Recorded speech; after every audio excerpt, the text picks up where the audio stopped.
चल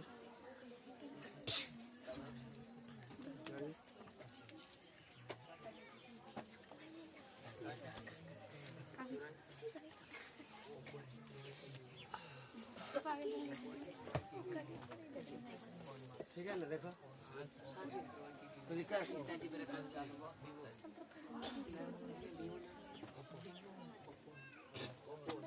वहाँ देख लेना बाबू, क्लियर है ना? हाँ तो हम लोग शुरुआत करते हैं। कहाँ तक हुआ था उस दिन?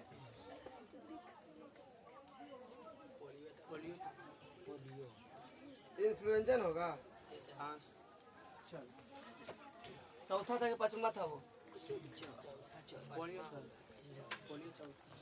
एड्स कहाँ तक बताए थे?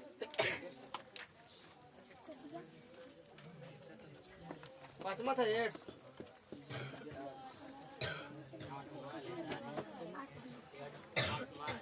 सातवां होगा नहीं ये, जो भी होगा कैलकुलेट कर लेना है। सातवां होगा सर। अब वायरस से होने वाला नेक्स्ट रोग देखो, इन्फ्लुएंजा। क्लियर? इन्फ्लुएंजा में समझना है, ध्यान से सुनना है। इन्फ्लुएंजा में समझना है कि डॉक्टर ने क्या किया, इनको समाप्त कर दिया और पब्लिक लोग एंजा को समाप्त कर दिया। बचा क्या? तो इस बीमारी का वास्तविक नाम क्या बचा? फ्लू। फ्लू। तो इन्फ्लुएंजा को आगे पीछे हटा कर क्या बचा? फ्लू। तो फ्लू रोग किस वायरस से फैलता है? उस वायरस का नाम क्या है? मैक्सो वायरस। मैक्सो वायरस। ठीक है। फ्लू जो वायरस से होने वाला रोग है, ये कैसे फैलता है? मैक्सो वायरस से। और इसका लक्षण क्या है? इसका लक्षण सबसे इम्पोर्टेंट है इन्फ्लुएंजा का, छींकते रहना। क्या रहना? छींकते रहना। छींकते रहना, लगातार छींकते रहना। लगातार यदि कोई व्यक्ति छींक रहा है तो ये लक्षण क्या बता रहा है कि उसे क्या क्या है? फ्लू। इन्फ्लुएंजा डिजीज है। ठीक है। तो छींकते रहना है, और छींकते रहना है, ये क्या करेंगे? हवा है ना, हवा के माध्यम से ये क्या करेंगे? स्वस्थ व्यक्ति में क्या करेंगे? हवा के माध्यम से स्वच्छ व्यक्ति का प्रभावित करेगा। व्यक्ति को क्या करेंगे? प्रभावित। स्वच्छ व्यक्ति को प्रभावित। छींकते रहना, छींकते रहना। और ये कहाँ फैल जाते हैं? हवा के माध्यम। हवा में फैलने के बाद कहाँ चले जाएंगे? स्वच्छ स्वच्छ व्यक्ति। और स्वच्छ व्यक्ति के फिर अंतिम जो है, अंतिम जो श्वसन अंग है वो क्या है? अंतिम श्वसन अंग क्या है? फेफड़ा है। अंतिम श्वसन अंग फेफड़ा। फेफड़ा। और फेफड़ा में क्या करेंगे? अपना निवास कर लेंगे। देखना ध्यान से, इन्फ्लुएंजा का लक्षण क्या है? छींकते रहना और हवा में फैला देना। हवा में फैलाना, और हवा में फैलाने के बाद फिर कहाँ चला जाएगा? स्वच्छ व्यक्ति के पास चला जाएगा। अब स्वच्छ व्यक्ति है वो अंतिम रूप से जो सांस लेते हैं वो कहाँ क्या है? अंतिम रूप से सांस लेने वाला अंग फेफड़ा। और फेफड़ा में पहुंच जाते हैं। इन्फ्लुएंजा का जो वायरस है मैक्सो वायरस, वो कहाँ पहुंच गया? फेफड़ा में। मैक्सो वायरस कहाँ पहुंच गया? फेफड़ा में। अब ये वायरस क्या करेंगे? यहाँ पर कितने दिन रहेंगे? 1 से 4 दिन तक। 1 से 4 दिन तक। 1 से 4 दिन। 1 से 4 दिन कोई मतलब कि मतलब कि कोई भी अथी नहीं फैलाएंगे, मतलब जो होता है ना कोई भी मतलब की प्रक्रिया अपना नहीं दिखाएंगे। यानी 1 से 4 दिन अपना सिर्फ फेफड़ा में संख्या को बढ़ाएगा। बढ़ाते चलिए। 1 से 4 दिन बॉडी में कोई नुकसान नहीं होता। 1 से 4 दिन बॉडी में कोई नुकसान नहीं, और फेफड़ा में अपने वायरस को क्या करेंगे, बढ़ाते रहेंगे। संख्या को क्या करेंगे, बढ़ाते रहेंगे। यदि किसी व्यक्ति का इम्यून सिस्टम, कौन सिस्टम, इम्यून सिस्टम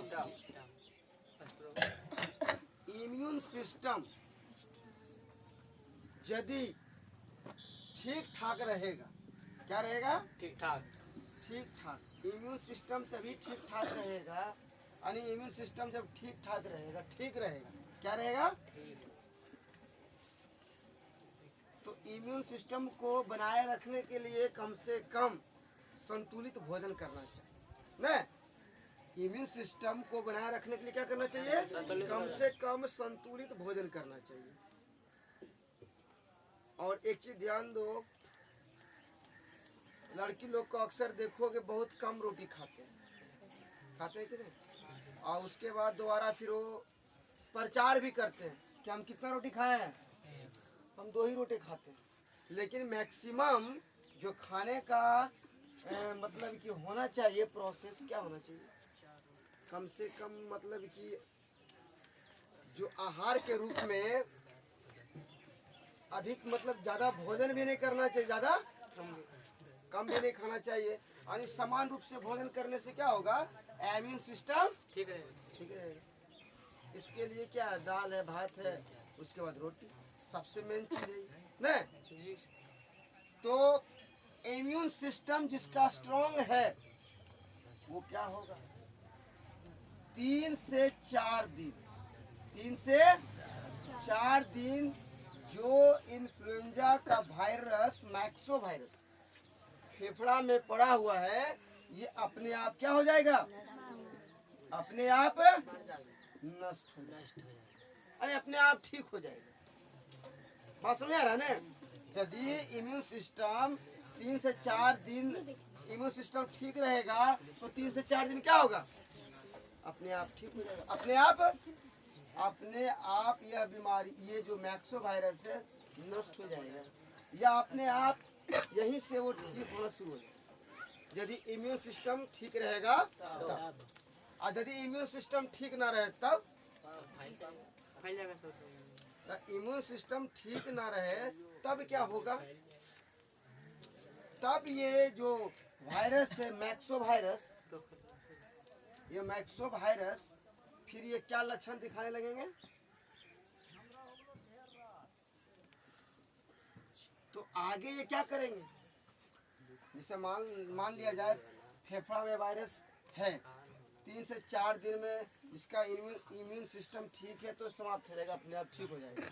और यदि इम्यून सिस्टम ठीक ना रहे तब, बुखार तब क्या होगा, 101 तब 101 से लेकर 101 फ़ारेनहाइट से लेकर 104 फ़ारेनहाइट क्या होगा, बुखार बुखार हो जाए, एकदम तेज बुखार।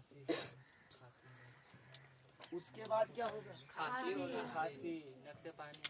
खांसी हो जाए। उसके बाद नाक से पानी, नाक से पानी पानी बहना, कमजोरी, पानी बहना। उसके बाद क्या होगा, कमजोरी। उसके बाद बुखार, थकान। थकान होगा। यानी मिला जुला के बताया जाए तो सबसे पहले क्या होगा, 101 डिग्री फ़ारेनहाइट से लेकर 104 डिग्री फ़ारेनहाइट तक क्या होगा, बुखार हो जाएगा। खांसी हो गया, नाक से पानी बह रहा, कमजोर हो गया, थकान है ना। इस तरह से अपना ये बीमारी जो इन्फ्लुएंजा जो वायरस है मैक्सो वायरस, ये क्या करेंगे, ज्यादा प्रभावित हो जाएंगे। क्लियर, यहाँ तक समझने में किसी को कोई दिक्कत? अब फिर से देख लेते हैं। इन्फ्लुएंजा जो है, इन कट गया आगे से, एंजा कट गया आगे से, पीछे से क्या बचा, फ्लू। तो इन्फ्लुएंजा को हम लोग क्या कहते हैं? फ्लू। इन्फ्लुएंजा को हम लोग अब क्या कहते हैं? फ्लू। अब फ्लू जो है किस वायरस से फैलता है? मैक्सोवायरस। और फ्लू जो होता है किस अंग को प्रभावित करता है? फेफड़ा। और श्वसन जो अंग है, अंतिम श्वसन अंग क्या है? फेफड़ा। और यही प्रभावित है। यहाँ तक कोई दिक्कत? अब जब यहाँ तक किसी को दिक्कत है तो जिसका अब देखिए, यदि 1 से 4 दिन तक 1 से 4 दिन फेफड़ा में कोई मतलब कि एक्टिव 1 से 4 दिन नहीं रहता है, ठीक है। यानी मनुष्य को 1 से 4 दिन यदि फेफड़ा में रह रहा है तो वहाँ पर कोई सक्रिय नहीं रहेगा, ठीक है। अपना सिर्फ संख्या बढ़ाएगा और जो व्यक्ति है उसे है ना प्रभावित नहीं करता 1 से 4 दिन। लेकिन जैसे ही 1 से 4 दिन हुआ, जिसका इम्यून सिस्टम ठीक नहीं है, तो 3 से 4 दिन में क्या होगा? अपने आप ठीक नहीं होगा। और जहाँ इम्यून सिस्टम ठीक है तो अपने आप क्या होगा? और लक्षण क्या है? यदि इम्यून सिस्टम खराब है तो 3 से 4 दिन में फिर क्या होगा? आगे टाइम दिन बढ़ते जाएगा और 101 डिग्री फ़ारेनहाइट से 104 डिग्री फ़ारेनहाइट तक क्या होगा? बुखार हो जाएगा। यहाँ तक किसी को दिक्कत? आगे बढ़े। अब देखते हैं कि आगे ये क्या क्या रोग फैला रहे हैं।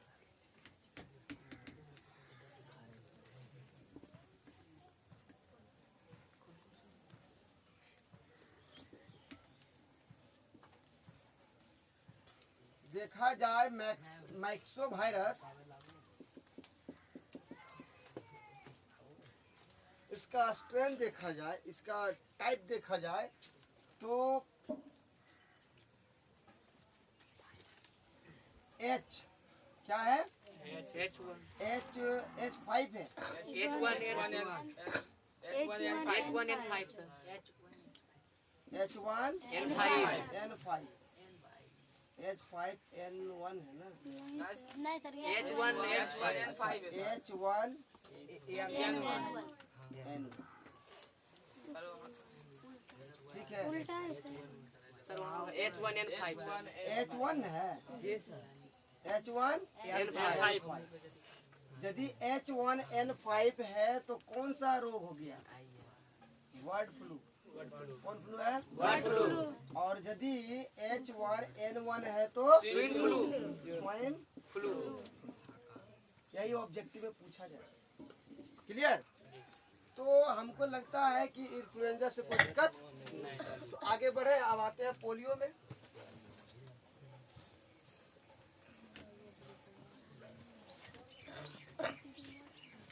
पोलियो क्या है? Polio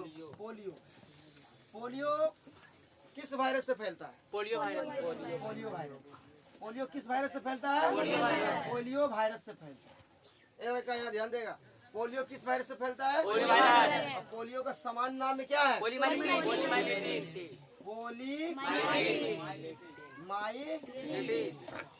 myelitis.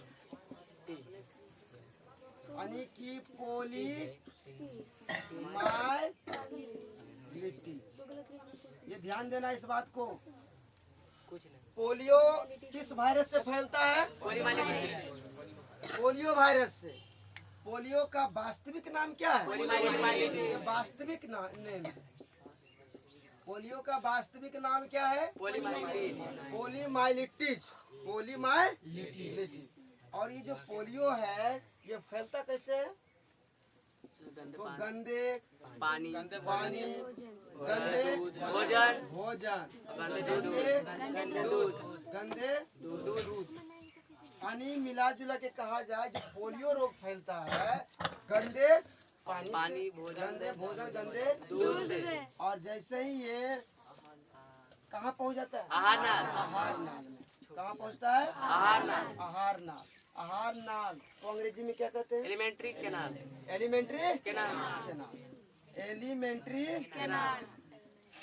और एलिमेंट्री कैनाल में पहुँच जाता है। और यहाँ पहुँचने के बाद छोटी आंत, स्मॉल इंटेस्टाइन।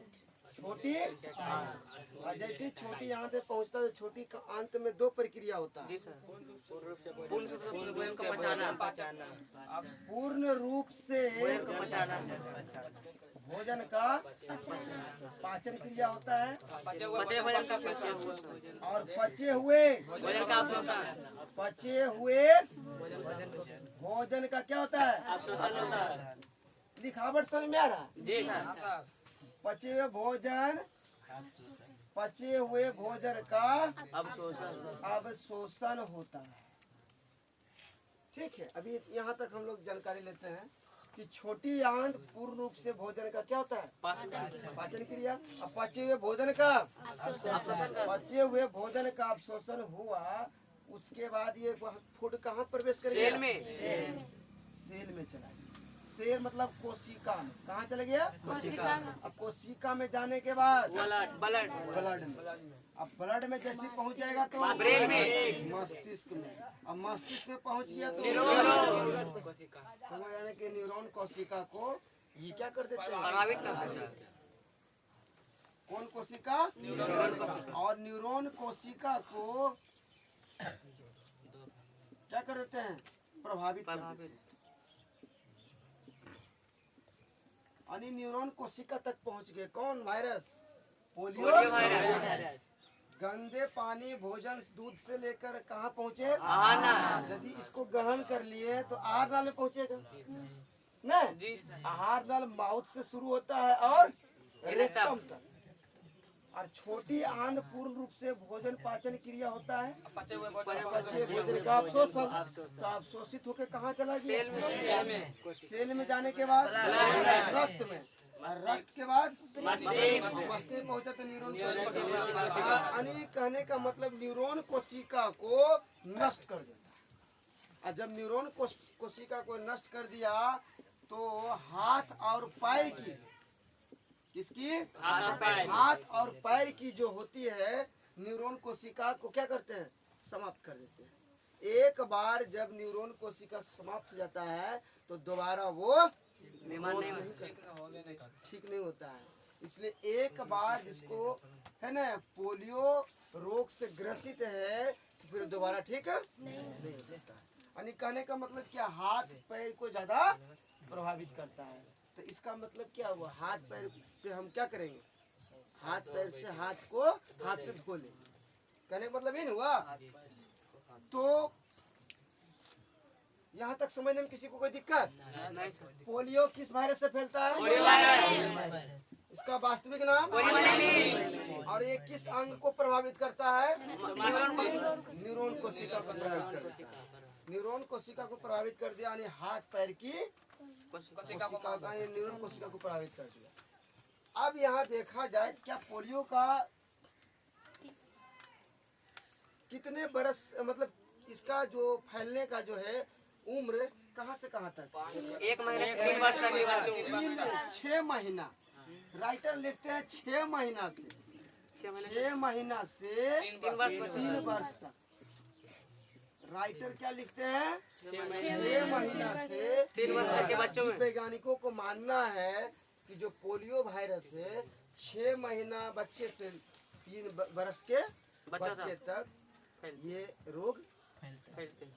लेकिन सबसे खुशी की बात यह है कि यह बीमारी 2014 में पोलियो मुक्त हो गया है।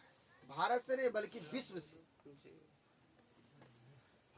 है ना? 2014 में यह बीमारी क्या हुआ? विश्व में पोलियो मुक्त हो गया, है ना? तो लेकिन अभी भी 2 देश इस बीमारी को झेल रहे हैं। एक पाकिस्तान है और एक अफगानिस्तान। तो अफगानिस्तान, ये 2 देश ऐसे हैं जो अभी तक क्या कर रहे हैं? पोलियो से मुक्त नहीं हुआ। इसलिए मुक्त नहीं हो रहा हुआ है क्योंकि ये दोनों देश रूढ़िवादी है। रूढ़िवादी मतलब क्या हुआ? पुराने के लोग। और ये है ना, पोलियो वायरस के टीका लेना पसंद ही नहीं करते। इसका जो पोलियो वायरस को नष्ट करने वाली जो टीका है है ना। अब ये नहीं सोचना है कि पाकिस्तान अफगानिस्तान में इन दोनों सरकार जो है पोलियो टीकाकरण अभियान नहीं चला रहा, ऐसी बात नहीं है। पोलियो टीकाकरण अभियान चला रहे हैं, लेकिन मतलब बहुत से लोग ग्रहण नहीं कर पाते, रूढ़िवादी है, पुराने ख्यालों के लोग हैं। तो हमको नहीं लगता है कि पोलियो में कोई दिक्कत होना चाहिए। कोई दिक्कत होगा? पोलियो से कोई दिक्कत नहीं। आगे बढ़े। अब हम लोग बैक्टीरिया की दुनिया में प्रवेश करते हैं। वायरस से किसी को कोई दिक्कत नहीं। ठीक। तो थोड़ा सा हम लोग जो पढ़े हैं वायरस के बारे में, थोड़ा सा हम लोग रिवीजन कर लेते हैं। कोई दिक्कत है? नहीं।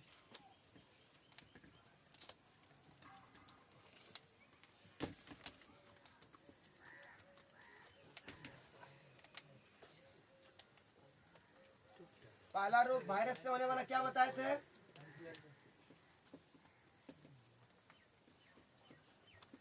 डिजीज। पहला क्या है? पहला चलते हम लोग मीजल्स न है, शुरू से मिडल। मीजल्स। दूसरा स्मॉल पॉक्स। स्मॉल सबका हिंदी याद कर लिया ना? जी सर। तीसरा chicken pox. Chicken pox, very good, chicken pox. चौथा रेबीज। रेबीज। पांचवा हेपेटाइटिस। हेपेटाइटिस। एड्स हो गया। एड्स में चीज छूट गया था कि एड्स जो होता है ना, ये प्राकृतिक प्रतिरक्षा सिस्टम यानी प्रणाली, ये चीज हम बताना भूल गए थे कि प्राकृतिक प्रतिरक्षा प्रणाली को नष्ट कर देता है, यानी नेचुरल इम्यून सिस्टम को नष्ट कर देता है एड्स में। ठीक है, चल। अच्छा, एड्स हो गया। उसके बाद इन्फ्लुएंजा। इन्फ्लुएंजा। एट में क्या है? पोलियो है। यानी कितना भी डिजीज है? 8। मीजल्स को क्या बोलते हैं? खसरा। स्मॉल पॉक्स को चेचक। छोटी माता। उसके बाद बोला जाए रेबीज का ही रेबीज बोलते हैं, हेपेटाइटिस ठीक है, एड्स ठीक है, इन्फ्लुएंजा, पोलियो। अब यहाँ समझना है कि खसरा से होने वाला रोग, ये वायरस, खसरा रोग जो फैलता है किस वायरस से?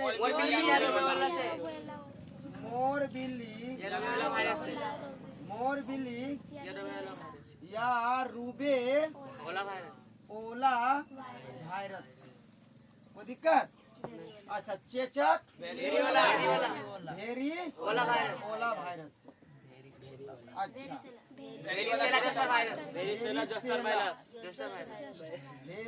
Varicella zoster virus. अच्छा, रेबीज,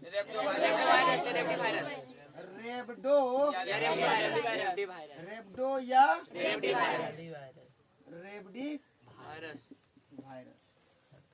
अच्छा, hepatitis hepatitis clear.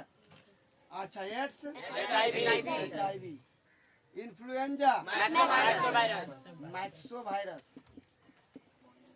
Polio virus, very good, polio virus. तो ये सब जो है ना एकदम अठस्त याद कर लेंगे। क्लियर, आगे बढ़ जाए। तो वायरस से हम लोग का कोई दिक्कत नहीं ना है। अब आते हैं दिक्कत कैसे। यही वायरस लॉकडाउन ला दिया था, कोरोना। आधे की भूल गया। वायरस से बहुत कुछ होता है। तो हम लोग आगे बढ़ते हैं, अब बैक्टीरिया की दुनिया को पढ़ते हैं। ठीक है, बैक्टीरिया में समझते हैं सबसे पहले बैक्टीरिया। बैक्टीरिया को हिंदी में जीवाणु, और वायरस का हिंदी में विषाणु। तो जीवाणु जो अब इससे पहले पढ़े थे विषाणु क्या होता है, कोशिकीय नॉन सेलुलर होते हैं यानी ओ कोशिकीय होते हैं, लेकिन ओ कोशिकीय वायरस जो होते हैं ओ कोशिकीय ओ कोशिकीय सूक्ष्म जीव, लेकिन ये जो बैक्टीरिया है कोशिकीय क्या है, ये cellular micro organism micro organism है, माइक्रो ऑर्गेनिज्म ऑर्गेनिज्म यानी कोशिकीय कोशिकीय सूक्ष्म जीव। बैक्टीरिया कैसा है, कोशिकीय होता है यानी बैक्टीरिया में कोशिका होता है और वायरस में कोशिका नहीं होता, ठीक है।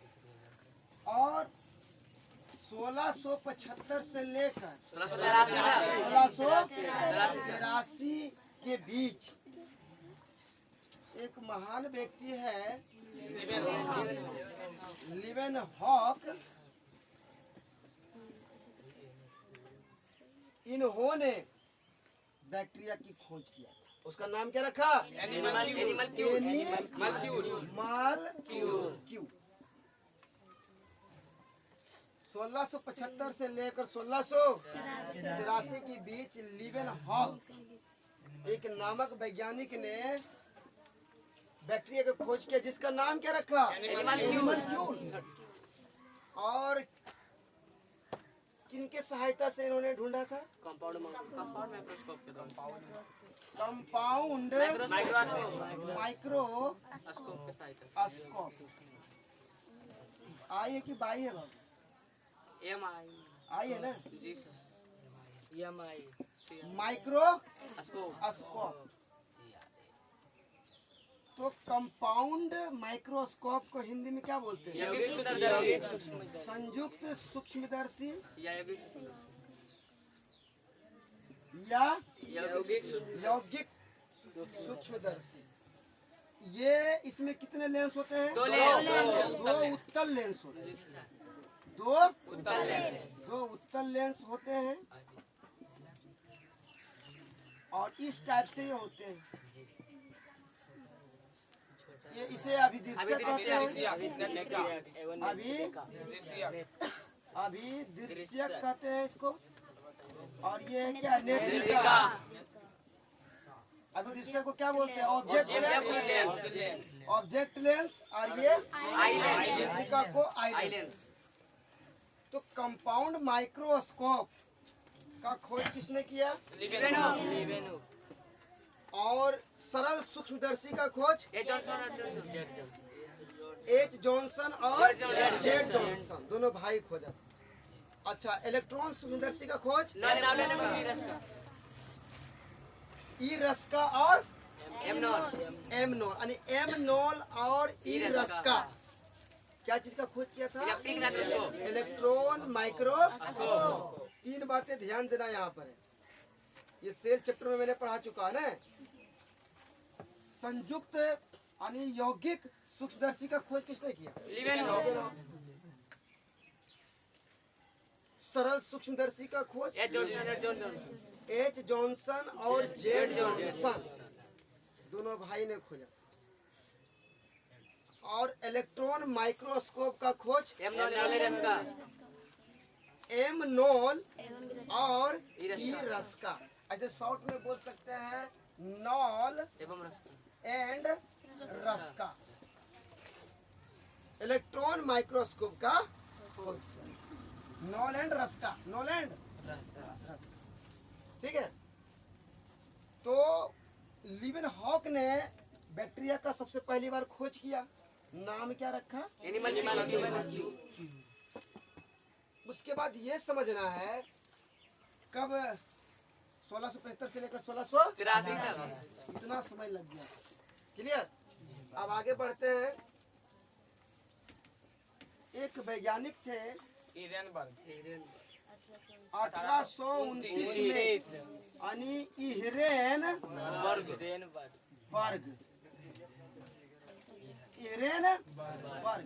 कौन वर्ग है, इरेनबर्ग ने 1829 में बैक्टीरिया का नाम क्या रखा? बैक्टीरिया। यानी पहले बैक्टीरिया को क्या बोला जाता है? एनिमल।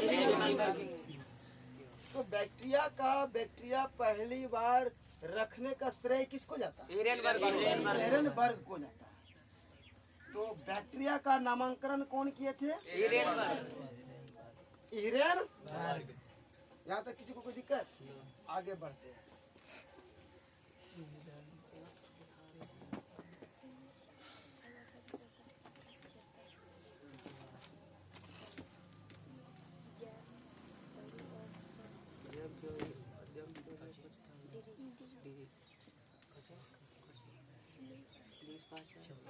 उसके बाद 1864 में एक वैज्ञानिक थे लुईस पास्चर। और 1876 में रॉबर्ट कोच। इन दोनों के सहायता से जर्म थ्योरी ऑफ डिजीज यानी 64 से पहले लोगों को पता ही नहीं था कि रोगाणुओं से ही मतलब बीमारी फैलता है कैसे। इससे पहले लोगों को पता ही नहीं था कि रोग कैसे फैलता है, बीमारी कैसे फैलता है। लेकिन लुईस और रॉबर्ट ने यह साबित कर दिया है कि जर्म थ्योरी ऑफ डिजीज। अब एक ऑब्जेक्टिव पूछा जाएगा कि जर्म थ्योरी ऑफ डिजीज का श्रेय किसको माना जाता है? लुई ऑब्जेक्टिव में रहेगा लुई पास्चर, या दोनों रह सकते हैं, ठीक है। लुई पास्चर या रॉबर्ट कोच। तो जर्म थ्योरी ऑफ डिजीज का श्रेय किसको मानते हैं? लुईस पास्चर को, ठीक है। अब यहाँ समझना है बैक्टीरियोलॉजी। जैसी लॉजी शब्द लग गया समझ जाना है विज्ञान की शाखा हो गया। तो बैक्टीरियोलॉजी मतलब क्या हो गया? जीवाणु विज्ञान। तो बैक्टीरियोलॉजी का जनक किसको माना जाता है? लिवेन हॉक का माना जाता है।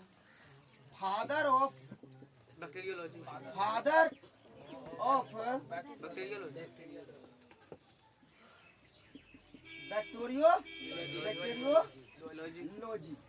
यानी जीवाणु विज्ञान का पिता किसको कहते हैं? सूक्ष्म जीव के विज्ञान किसको कहते हैं? सूक्ष्म जीव का खोज किसने किया? 3-4 क्वेश्चन ध्यान रखना है। सूक्ष्म जीव का खोज किसने किया? पहली बार सूक्ष्म जीव का खोज किसने किया? सूक्ष्म जीव के विज्ञान के पिता किसको कहते हैं? फादर ऑफ बैक्टीरियोलॉजी किसको कहते हैं? लिवेन हॉक। और यौगिक सूक्ष्मदर्शी का खोज किसने किया? लिवेन हॉक। तो माइक्रो ऑर्गेनिज्म में लिवेन हॉक का बहुत बड़ा भूमिका है। क्लियर? आगे बढ़ जाए। अब ये बताना है कि बैक्टीरिया रहता है कहाँ? यदि आपसे पूछा जाए कि बैक्टीरिया कहाँ रहता है तो क्या जवाब? बैक्टीरिया को दिक्कत हो रहा है क्या?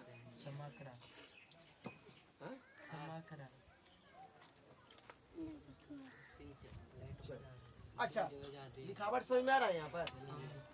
गायब नहीं हो रहा? तो बैक्टीरिया जो है यदि आपसे पूछा जाए कि बैक्टीरिया कहाँ रहता है तो क्या जवाब दिया जाए? पूछा जाए, कोई दिक्कत नहीं हो रहा बाबू? नहीं। बैक्टीरिया कहाँ रहता है तो उसका जवाब क्या आएगा? बैक्टीरिया जो सर्वव्यापी सर्वव्यापी होता है। बैक्टीरिया पूछे कहाँ रहता है, ऑब्जेक्टिव में रहेगा सर्वव्यापी, यानी समुद्र के गहराई से लेकर पहाड़ की ऊंचाई तक, समुद्र की गहराई से लेकर पहाड़ के ऊंचाई तक, और अंतरिक्ष में भी पाया जाता है। क्या चीज? बैक्टीरिया। तो बैक्टीरिया कहाँ पाया जाता है, कहाँ रहता है? सर्वव्यापी होता है। कोई दिक्कत? यानी समुद्र की गहराई से लेकर पहाड़ की ऊंचाई तक और अंतरिक्ष में भी पाया जाता है। कौन? बैक्टीरिया। यहाँ तो कोई दिक्कत? अब बैक्टीरिया बना होता है किससे, है ना? बनता है किससे? बना होता है किससे? तो ध्यान देना है। बैक्टीरिया जो होता है ये सेलुलर होता है। क्या होता है? सेलुलर, यानी कोशिकीय होता है। क्या होता है? कोशिकीय होता है, यानी कोशिका का बना होता है। ए लड़का हल्ला रे, बना होता है किससे? कोशिका, मतलब कोशिकीय होता है, कोशिका का बना होता है। अब इसमें पूछेगा कि बहुकोशिकीय है कि एक कोशिकीय, क्या जवाब देना है? एक कोशिकीय। क्या है? एक कोशिकीय। कितने कोशिकीय है? एक कोशिकीय। समझ में आ रहा है तक? अभी हम चल रहे हैं सेल की दुनिया में। सेल चैप्टर पढ़ाए थे ना, बस उसी से कनेक्ट हो जाएगा ये बैक्टीरिया। सेलुलर यानी कि कोशिकीय, कोशिका का बना होता है। किसका बना होता है? कोशिका का बना होता है।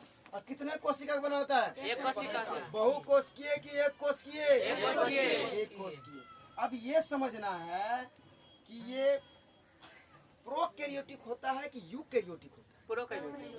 हाँ, ये क्या होता है? प्रोकैरियोटिक होता है। प्रोकैरियोटिक होता है, यानी प्राचीन कोशिका। कौन कोशिका? प्राचीन कोशिका। अब प्रोकैरियोटिक के बारे में हम लोग पढ़ चुके हैं जी सर, कि प्रोकैरियोटिक में वास्तविक केंद्रक नहीं होता। यहाँ पर समझना है, प्रोकैरियोटिक में क्या होता है? इससे याद दिला देना चाहता हूँ, वास्तविक केंद्रक यानी रियल न्यूक्लियस नहीं होता, पहली बात। दूसरी बात, माइटोकॉन्ड्रिया ये कम विकसित होता है। ये क्या होता है? कम विकसित होता है, कम विकसित। वास्तविक केंद्रक नहीं होता है, वास्तविक केंद्रक नहीं होता है। माइटोकॉन्ड्रिया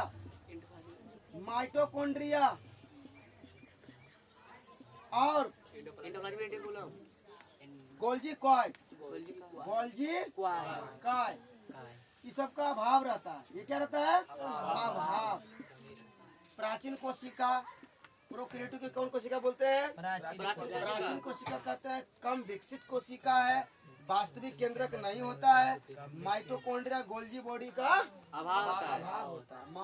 माइटोकॉन्ड्रिया और गोल्जी बॉडी का अभाव होता है। अच्छा, इसमें राइबोसोम कितना होता है? 70 एस राइबोसोम। अब इसी से सवाल पूछेगा कि बैक्टीरिया में कितने राइबोसोम होता है? बैक्टीरिया में क्या चीज का अभाव होता है? माइटोकॉन्ड्रिया का अभाव होता है। अब माइटोकॉन्ड्रिया में कैसा है? कम विकसित। और माइटोकॉन्ड्रिया में वास्तविक केंद्रक नहीं होता है। अन्य प्रोकैरियोटिक के बारे में जो गुण होगा प्रोकैरियोटिक में, वही गुण क्या होगा बैक्टीरिया में। लेकिन प्रोकैरियोटिक में कोशिका भित्ति पाया जाता है? नहीं। हाँ, पाया जाता है, लेकिन सेलुलोज नहीं होता। कोशिका भित्ति, कोशिका भित्ति यानी सेल बाल। क्या होगा? सेल बाल। तो कोशिका जो भित्ति होगा, अब यहाँ अलग से समझना है। इसमें सेल बाल होता है, इसमें क्या होता है? सेल बाल, यानी हिंदी में क्या कहते हैं? कोशिका भित्ति। कोशिका भित्ति। तो बैक्टीरिया में, किसमें? यहाँ तक दिखाई दे रहा बोर्ड? हाँ हाँ? हाँ सर दिख रहा है। दिख रहा है। आड़े नीचे दिख रहा है। चल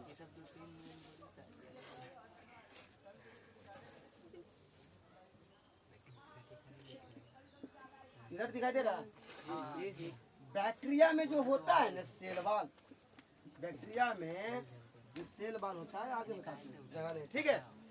तो अब यहाँ समझना है बैक्टीरिया रहता है कहाँ? लिख देते हैं, यहीं पर लिख देते हैं, ठीक है। जो बैक्टीरिया होता है, बैक्टीरिया की जो सेल वाल होता है, सेल यानी कोशिका भित्ति सेल्यूलोज का नहीं बना होता है। जी सर।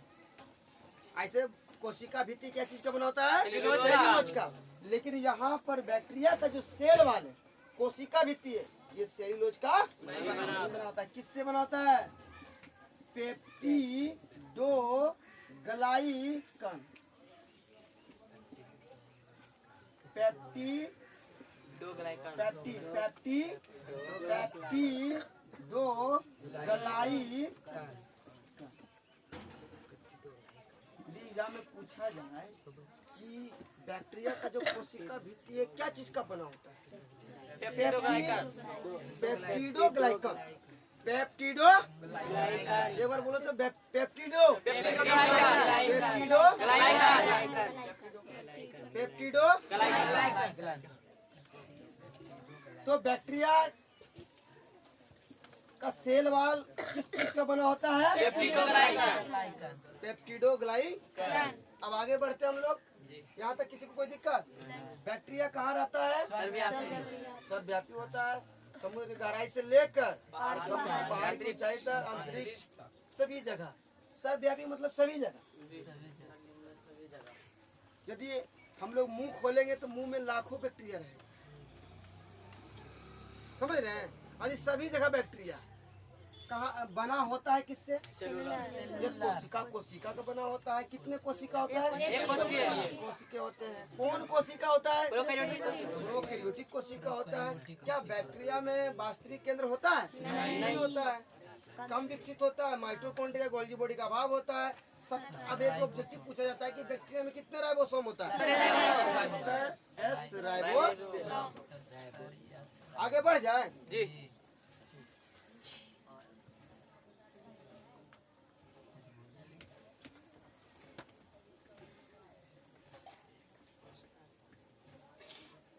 अब कोशिका सॉरी बैक्टीरिया दिखता है कैसा? प्रश्न ये आगे यदि आपसे पूछा जाए कि बैक्टीरिया दिखता है कैसा, तो क्या बताओगे?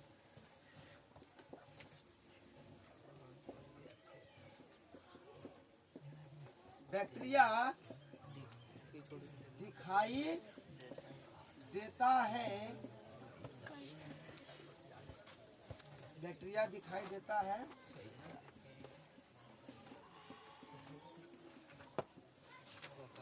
बैक्टीरिया कैसा दिखाई देता है? बैक्टीरिया कैसा दिखाई देता है? तो इसका जवाब क्या दोगे? यदि आपसे पूछा जाए कि बैक्टीरिया कैसा दिखाई देता है, कैसे पहचानोगे बैक्टीरिया? तो जो बैक्टीरिया होता है गोल आकार में होता है। गोलाकार होता है। बैक्टीरिया क्या होता है? गोलाकार।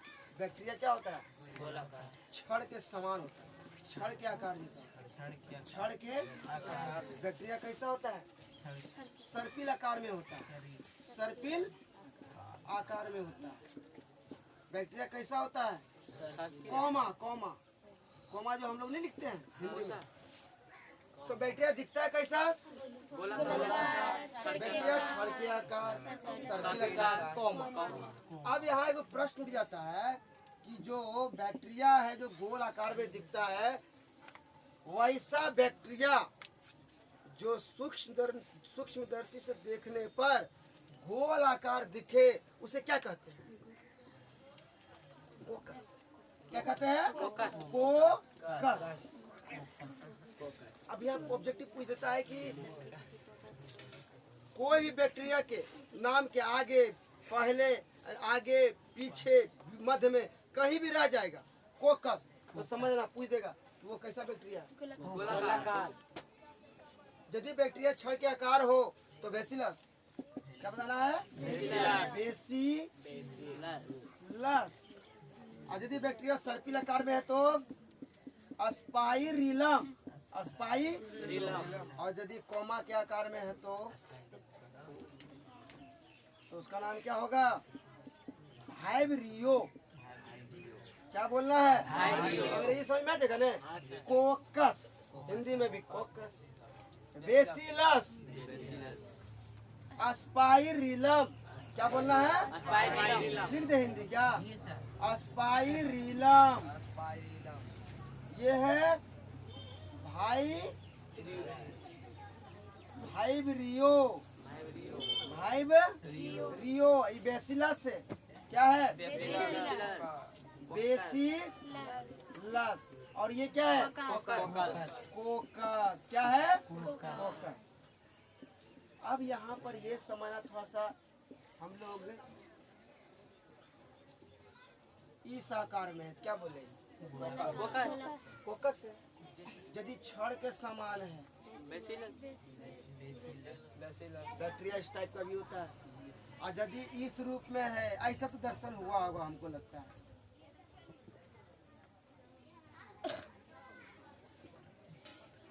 ऐसा दर्शन हुआ? हाँ, देखा होगा ये सब, है ना? ये जो है सर्पिल आकार में है, बेलनाकार नहीं है, सर्पिल आकार में। और ये है कोमा। ये क्या है? कोमा। कोमा का दिक्कत नहीं है। अब आते हैं हम लोग 3 हो गया 4। अब हम आते हैं ओरिजिनल 4 में आते हैं। जैसे दिखाई दे रहा है क्या है? तो बैक्टीरिया। अब यहाँ पर एक बोल देते हैं, नोट कर लेना है। नोट करिए थोड़ा, तो जल्दी से नोट करिए। नोट करना है जल्दी से।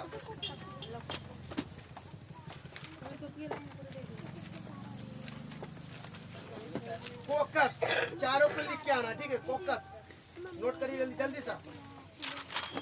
कोकस, कोकस लिख लिए? कोकस, कोकस जल्दी लिखो। कोकस।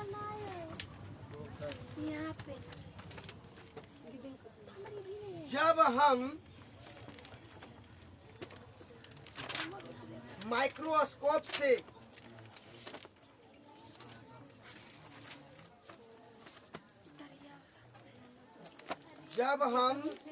एक सेकेंड। जब हम बैक्टीरिया को माइक्रोस्कोप से देखते हैं, जब हम बैक्टीरिया को माइक्रोस्कोप से देखते हैं, जब हम बैक्टीरिया को माइक्रोस्कोप से देखते हैं, जब हम बैक्टीरिया को माइक्रोस्कोप से देखते हैं तो गोलाकार में दिखाई देता है। गोल आकार में दिखाई देता है। गोल आकार में दिखाई देता है। उसे कोकस कहते हैं। उस बैक्टीरिया को क्या कहते हैं? कोकस। जब हम बैक्टीरिया को माइक्रोस्कोप से देखते हैं तो गोल आकार में दिखाई देता है। गोल आकार में दिखाई देता है, उसे क्या कहते हैं? कोकस कहते हैं। और छड़ के आकार दिखाई देता है तो क्या कहते हैं? बेसिलस। और सर्पिल आकार में दिखाई देता है तो स्पाइरिलम। और जब कोमा के आकार में दिखाई देता है तो वाइब्रियो कहते हैं। और एक क्वेश्चन यहाँ पर पूछा जाता है 5 नंबर, 4 क्या होगा? 4।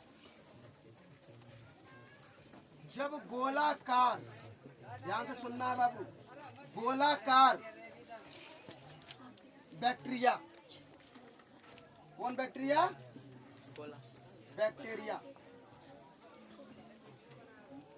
बैक्टीरिया। जब गोलाकार, जब गोलाकार बैक्टीरिया घन के आकार में समूह, है ना? जब गोलाकार बैक्टीरिया के समूह घन के रूप, किस रूप में? घन के रूप में दिखाई देता है, उसे क्या कहते हैं? उसे सारसिना कहते हैं। कौन सिना? सारसिना। दिखाई दे रहा बाबू यहाँ तक? हाँ? हाँ सारसीना। कौन सीना कहते हैं? अब पूछा जाएगा कि सारसीना किसको कहते हैं, तो क्या बताना है? गोल आकार के बैक्टीरिया, गोल आकार के बैक्टीरिया समूह बनाकर क्या करते हैं? घन के आकार में बना देते हैं, घनाकार में। कौन आकार में? घनाकार में। तो उसे क्या कहते हैं? जल्दी लिखिए। हो गया तक? आगे बढ़ जाए। यहाँ तक कोई किसी को दिक्कत? आगे बढ़ते हैं। कैसा दिखता है? कैसा? अच्छा दिखता है? ये कैसा दिखता है? गोल आकार, छड़ के आकार, सर्किल आकार, कोमा, ठीक है। और घन के आकार में दिखाई देता है गोलाकार बैक्टीरिया के समूह, उसे सारसीना कहते हैं। यहाँ तक किसी को कोई दिक्कत नहीं ना? आगे बढ़ जाए। ठीक।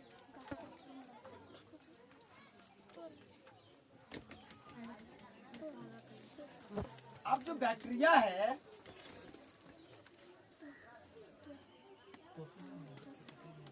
ये पोषण कैसे करते हैं? न्यूट्रिशन किसको? न्यूट्रिशन कैसे करते हैं? बैक्टीरिया का पोषण का प्रकार क्या है? हम ध्यान से सुनना है बाबू, यहाँ पर ध्यान से सुनना है। बस लास्ट जल्दी से, बस 5 मिनट में, 5 से 10 मिनट और लगेगा। तो पोषण के प्रकार, 5 में हम लोग आ गए। पोषण के प्रकार, पोषण के प्रकार में ध्यान देना है कि जो पोषण के प्रकार है इसका विस्तार में आगे पढ़ूंगा, ठीक है। इस पे आगे पर हम चर्चा करेंगे। फिलहाल हम लोग अभी है ना शॉर्ट में चलते हैं। पोषण के प्रकार, तो पोषण के प्रकार देखा जाए तो 2 प्रकार होता है। पोषण कितने प्रकार का होता है? 2। एक होता है ऑटोट्रॉफिक, ऑटोट्रॉफिक आगे इसका दुनिया पढ़ना हम लोग का। और दूसरा क्या है? एक है ऑटो जिसको स्वपोषण कहते हैं, कुपोषण, स्वपोषण। और दूसरा क्या है? हेट्रोट्रॉफिक।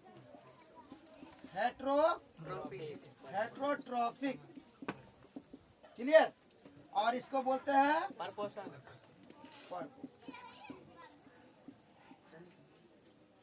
क्लियर है? उसको स्वपोषण कहते हैं, इसको परपोषण।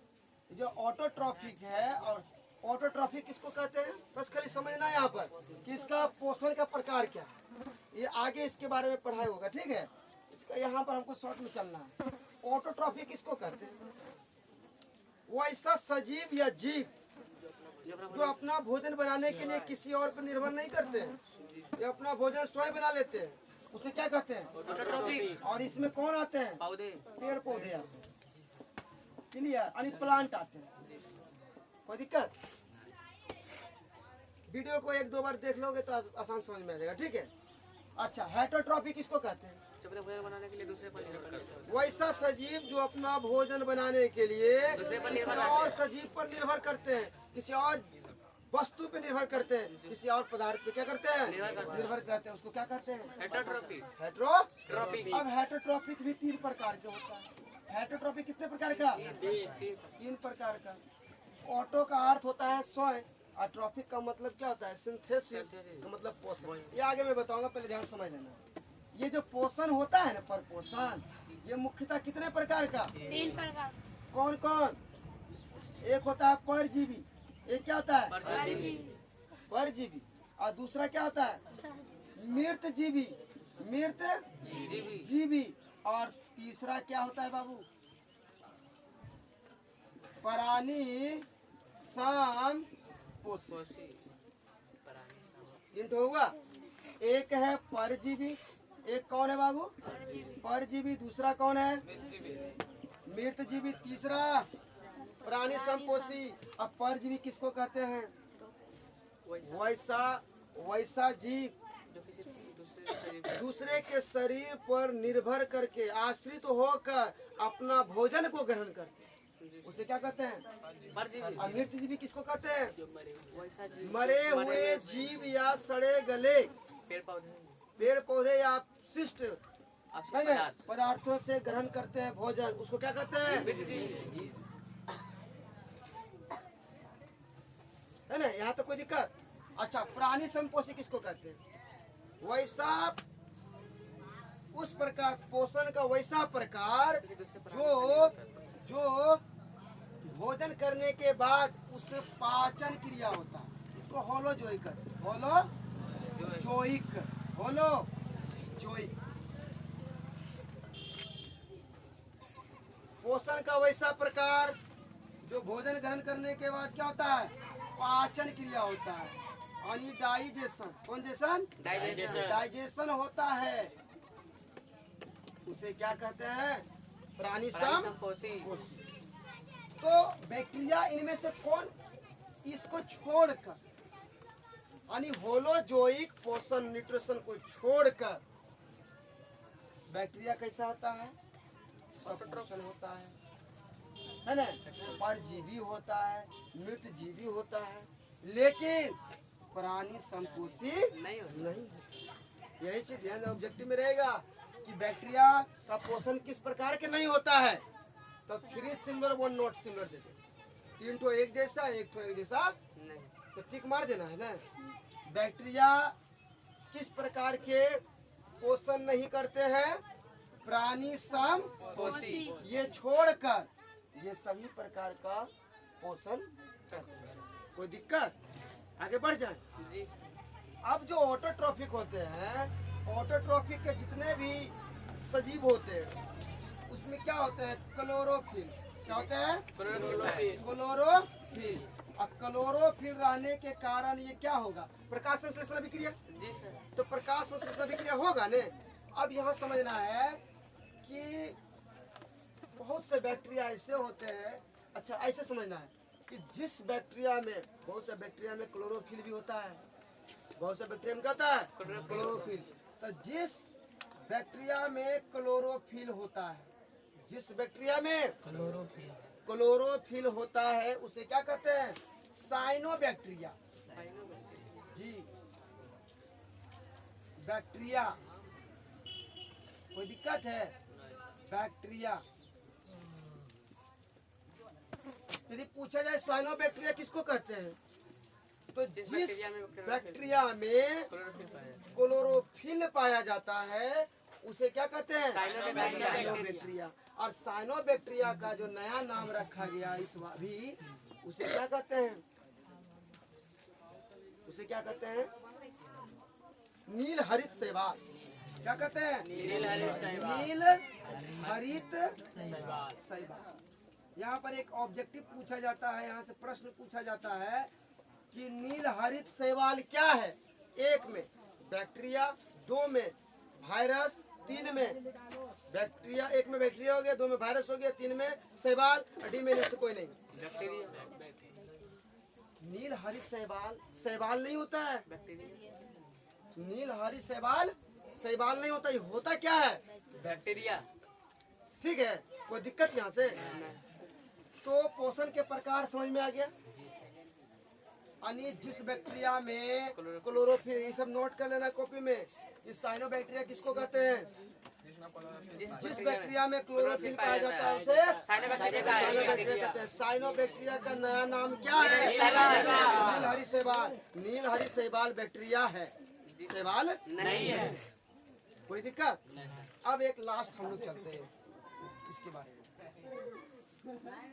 ठीक है, यहाँ तक किसी को दिक्कत है ना? आगे बढ़ जाए।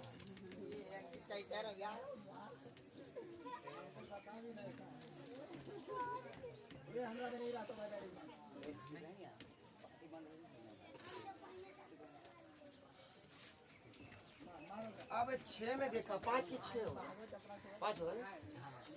जो होगा नंबर देख लो ना। जनन क्या है? जनन। अब बैक्टीरिया जनन कैसे करता है? बैक्टीरिया जनन कैसे करता है? रिप्रोडक्शन।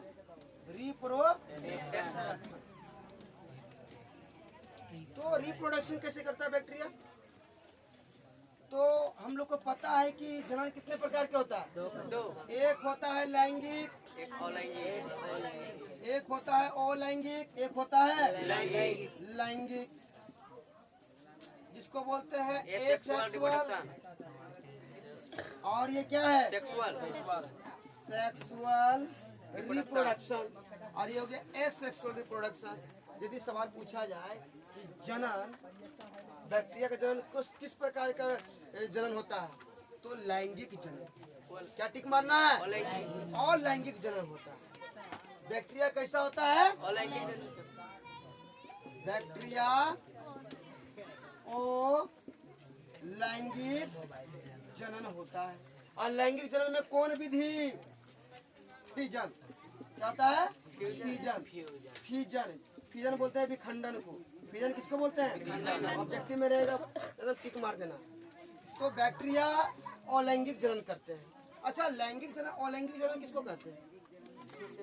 वैसा जनन जो केवल एक ही ऑर्गेनिज्म होगा, एक ही बॉडी से, है ना, अपने संख्या को बढ़ाता है। ठीक है।